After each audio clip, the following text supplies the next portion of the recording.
Hello friends, आज हम partial differential equations का मैक्सिमल मिनिमल प्रिंसिपल का प्रूफ निकालेंगे और उसकी स्टेटमेंट भी देखेंगे। ठीक है, और ये एग्जामिनेशन पॉइंट ऑफ व्यू से बहुत इंपॉर्टेंट है। अभी जो आपका एग्ज़ाम हुआ था मार्च 21 में, उसमें भी ये क्वेश्चन आया था और एग्जामिनेशन पॉइंट ऑफ व्यू से ये बहुत इंपॉर्टेंट है। तो स्टार्ट करते हैं। सबसे पहले इसकी statement, maximal minimal principle, let uxt be a continuous function which satisfy the equation ut is equal to alpha u x x. ठीक है, यू एक्स टी जो है वो एक कंटिन्यूस फंक्शन है। कंटिन्यूस फंक्शन मतलब इसकी जो वेरिएशन है वो कंटिन्यूस है। ठीक है, मतलब एक तरह से ये कंटिन्यूसली वेरिएट करता है। ठीक है ना, तो ब्रेक करेगा कहीं पे, और कंटिन्यू मतलब इंक्रीज़ कर रहा है तो इंक्रीज़ ही करेगा, डिक्रीज़ कर रहा है तो डिक्रीज़ ही करेगा, मतलब इसकी वेरिएशन जो कि वो कंटिन्यूस होगी। और ये सेटिस्फाई करता है इक्वेशन को u t is equal to alpha u x x. अब यू टी का मतलब क्या है यहाँ पे, d u upon d t is equal to alpha d square u d x square. ठीक है, अब यहाँ पे जो t है, t की वैल्यू कितनी है, 0 से t के बीच में है। मतलब 0 is less than equal to t is less than equal to capital T। ठीक है, मतलब t की वैल्यू जो है वो 0 और t के बीच में, और 0 और t भी मतलब उसमें इन्वॉल्व होंगे, 0 से t तक है। अब x की वैल्यू जो है वो कितनी है, 0 से l तक है। then the function uxt attain its maximum value and minimum value either at t is equal to 0 or at end point x is equal to 0, x is equal to l at same time in interval t 0 is less than equal to t is less than equal to capital T. ठीक है, अब इसकी जो maximum और minimum value है या तो वो होगी t इज इक्वल टू 0 पे, ठीक है, या तो होगी फिर एंड पॉइंट, मतलब जब टाइम 0 होगा तो इसकी मैक्सिमम या मिनिमम वैल्यू आएगी, या तो आएगी एंड पॉइंट पे। मतलब एंड पॉइंट हो गया जैसे स्टार्टिंग पॉइंट, जैसे एक हो गया x इज इक्वल टू 0 और एक हो गया x is equal to l, मतलब या तो 0 पे x इज इक्वल टू 0 या x is equal to l पे जो है इसकी मैक्सिमम या मिनिमम वैल्यू आएगी। अब इसका प्रूफ निकालेंगे, तो प्रूफ कैसे निकालेंगे, हम इसकी कॉन्ट्राडिक्शन से इसका प्रूफ निकालेंगे। तो let us assume that the assertion is false. अब एजर्शन क्या है, एजर्शन है कि जो आपकी मैक्सिमम मिनिमम वैल्यू है वो at t is equal to 0, x is equal to 0, x is equal to l इस पे निकल रही है। ठीक है, तो इस एजर्शन को हम फॉल्स मान लेते हैं और m को हम ले लेते हैं maximum value. Let m be the maximum value of u x t for t is equal to 0, x 0 is less than equal to x is less than equal to l, और for x is equal to 0 और x is equal to l for 0 is less than equal to t is less than equal to capital T। ठीक है, मतलब m को हमने maximum value ले लिया, किसके लिए ले लिया, t इज इक्वल टू 0 के लिए, या x की वैल्यू 0 से l के मतलब 0 से l तक। ठीक है, तो इस एजर्शन में हमने क्या मान लिया कि m जो है वो मैक्सिमम है इतने जैसे इंटरवल में। ठीक है, let us assume that the function attain its maximum value at some interior point x naught e naught. अभी हमने क्या बोला था कि जो आपका मैक्सिमम वैल्यू है वो क्या आएगी, एंड पॉइंट पे आएगी, पर अब हमने कहीं बीच में ले ली है। मतलब मान लो एक रेक्टेंगल है तो इसके कहीं बीच जैसे में ही हमने मान ली कि इसकी वैल्यू कितनी है, x not comma T not. ठीक है, इस पॉइंट पे इसकी मैक्सिमम वैल्यू है एक्स नॉट टी नॉट पे, इंटीरियर पॉइंट पे। अब एक्स नॉट जो है वो भी आपका क्या है, 0 और l के इंटरवल में है। ठीक है, मतलब 0 is less than equal to 0 is less than equal to x naught is less than equal to l, 0 is less than equal to t naught is less than equal to t. मतलब x naught जो है वो 0 और l के 0 से l तक है, और जो आपका टी नॉट है वो 0 से कैपिटल T है।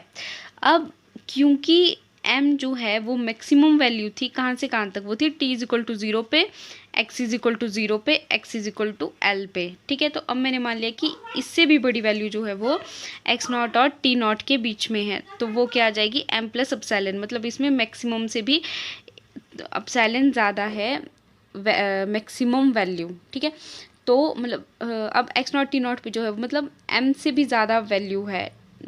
तो since the function u x t attain its maximum value at some interior point x naught t naught, so we have, क्योंकि जो यू एक्स टी फंक्शन है इसकी वैल्यू मैक्सिमम है एक्स नॉट टी नॉट पे, तो अब इसकी differentiation निकालेंगे तो वो कितनी आ जाएगी, d u upon d x x naught t naught is equal to 0। और इसकी डबल डिफ्रेंसिएशन जो आ जाएगी यू की, वो क्या आ जाएगी विद रिस्पेक्ट टू एक्स, वो आ जाएगी less than equal to 0। Also u x naught t naught attain maximum value for t is equal to t naught. We have du upon dt x naught t naught is greater than equal to 0. तो using equation 3 and 4 we get different sign on both side of 1. अब देखो जैसे अभी हमारे को किसकी value चाहिए थी, यू एक्स यू टी की, मतलब डी यू को डी यू डी टी की, तो वो क्या आ गया ग्रेटर देन इक्वल टू 0 आ गया, ठीक है। और यू डबल एक्स की वैल्यू कितनी है, D square u d x square की वैल्यू है लेस देन इक्वल टू 0, मतलब एक वैल्यू क्या आ गई हमारे पास ग्रेटर देन इक्वल टू 0 और सेकंड वैल्यू क्या आ गई लेस देन इक्वल टू 0।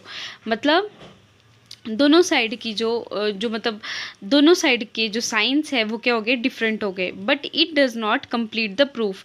इसी वजह से ये जो है वो आपके प्रूफ को कंप्लीट नहीं कर रहा है, as left and right hand side can simultaneously be 0। एक तो इनके साइन डिफरेंट है, सेकेंड ये दोनों के आगे इस साइड भी 0 आ रहा है, इस साइड भी 0 आ रहा है, मतलब मैक्सिमम वैल्यू तो हुई नहीं, तो इसने क्या कर दिया, कॉन्ट्राडिक्ट कर दिया हमारे प्रूफ को। तो हम अब कुछ और पॉइंट्स लेंगे। अब हम x नॉट टी नॉट की जगह क्या पॉइंट्स ले लेंगे, x1 T1 अपने प्रूफ को मतलब अपना प्रूफ निकालने के लिए। तो let us consider another point x1 T1 at which d square u d x square is less than equal to 0 and d u upon d t is greater than 0। Now let us construct auxiliary function. Auxiliary function वही वो function होते हैं जिनको कि हम जैसे contradiction निकालने के लिए हम प्रूफ करते हैं, ठीक है। अभी हमने कॉन्ट्राडिक्शन नहीं निकालनी, तो कॉन्ट्राडिक्शन निकालने के लिए हम क्या करेंगे, इस ऑक्सिलरी फंक्शन का यूज़ करेंगे। तो हमने एक फंक्शन ले लिया v x t is equal to, जो कि इक्वल है u x t plus lambda t naught minus t, मतलब वी एक्स टी फंक्शन जो है वो यू एक्स टी फंक्शन से बड़ा है। कितना बड़ा है, plus lambda t naught minus T. अब ये जो लेमडा है वो क्या है, कांस्टेंट है। v, अब ये तो होगी वी एक्स टी की बात। अब v x naught t naught को हम मान लेते हैं कि वो u x naught t naught के बराबर है, ठीक है। और u x naught t naught की वैल्यू कितनी है हमारे पास, m प्लस अपसाइलन, मतलब मैक्सिमम प्लस अपसाइलन, ये u x naught t naught की वैल्यू हमारे पास है, ठीक है। अब हमने क्या ले लिया, जो ये lambda t naught minus t है इसको हमने ले लिया less than equal to lambda t. देखो ये वैसे भी less than equal to lambda t होगा, क्यों, क्योंकि टी नॉट और टी जो है दोनों ही टी से छोटे हैं, ठीक है। टी क्या था, 0 और टी के बीच में था, मतलब 0 से टी तक था, और टी नॉट भी क्या था आपके पास 0 से टी के बीच में, मतलब जो आपका lambda t naught minus t आ जाएगा, क्या आ जाएगा, less than equal to lambda t आ जाएगा। Suppose we choose lambda is greater than 0, lambda is greater than 0 such that lambda is less than epsilon upon 2t, मतलब हम अब लेमडा को ग्रेटर देन 0 ले रहे हैं और लेस देन अपसाइलन ले रहे हैं, ठीक है, upon 2t, epsilon upon 2t ले रहे हैं, ठीक है। और at end then the maximum value of vxt for t is equal to 0, t is equal to 0 or end point x naught x or x is equal to l cannot exceed the value m plus epsilon upon 2। अब देखो जो maximum value हमारे पास थी m, अभी हमने बोला कि अभी हमने क्या किया, वी एक्स टी क्या था, इक्वल था यू एक्स टी के plus lambda t naught minus T के, ठीक है।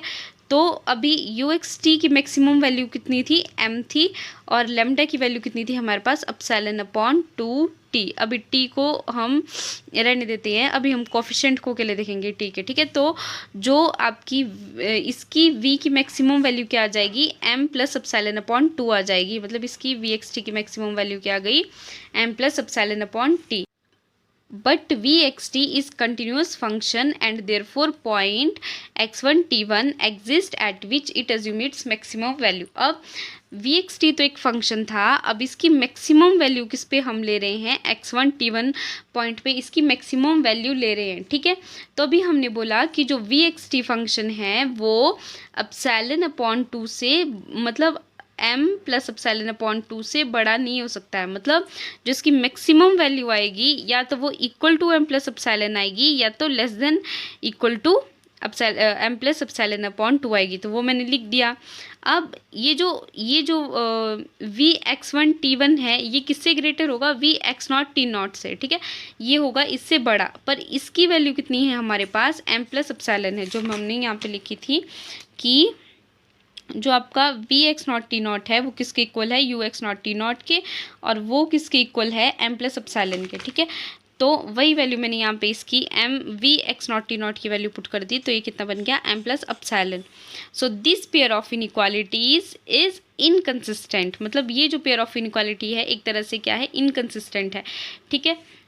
And therefore contradict the assumption that we take its maximum value at x1 t1, मतलब अब ये assumption तो हमारी गलत हो गई कि इसकी जो maximum value है वो x1 t1 पे होगी। क्यों? क्योंकि आपका x0 t0 जो है वो x1 t1 से भी बड़ा हो गया। तो हमारी assumption that u attain its maximum value either at t is equal to 0 और end point is true। तो मतलब हमारी assumption क्या हो गई? हमारी assertion क्या हो गई?